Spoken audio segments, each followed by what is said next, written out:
أعوذ بالله من الشيطان الرجيم.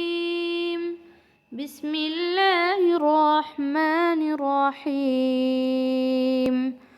ولقد بوأنا بني إسرائيل مبوأ صدق ورزقناهم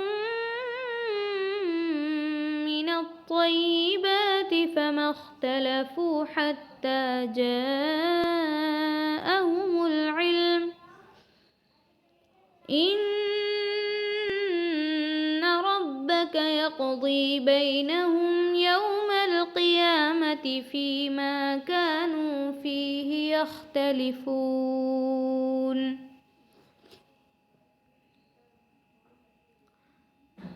فإن كنت في شك مما أنزلنا إليك فاسأل الذين يقرؤون الكتاب من قبلك لقد جاءك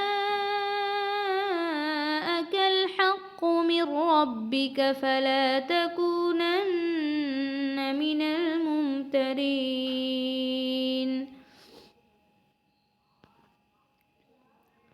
ولا تكونن من الذين كذبوا بآيات الله فتكون من الخاسرين.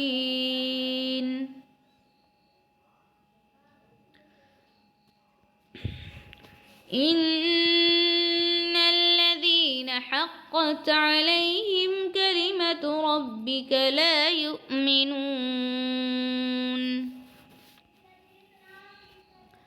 ولو جاءتهم كل آية حتى يروا العذاب الأليم فلولا كانت قرية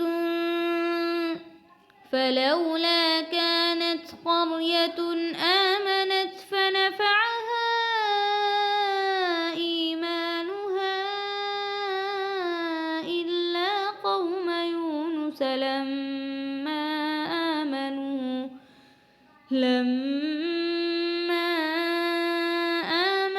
كشفنا عنهم عذاب الخزي في الحياة الدنيا ومتعناهم إلى حين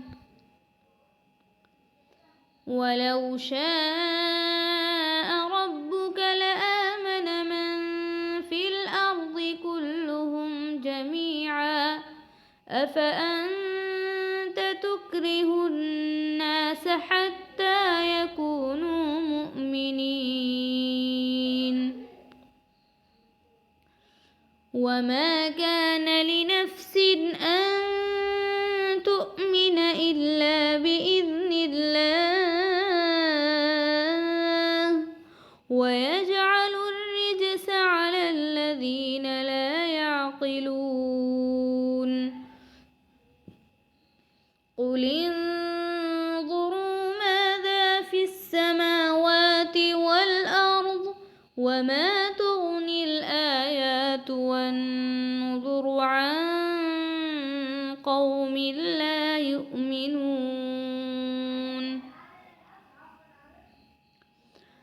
فهل ينتظرون إلا مثل أيام الذين خلوا من قبلهم قل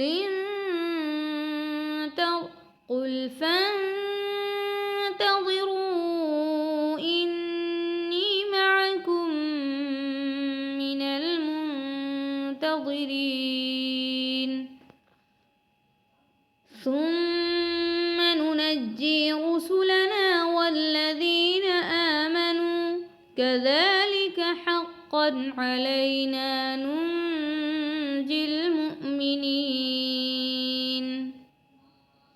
صدق الله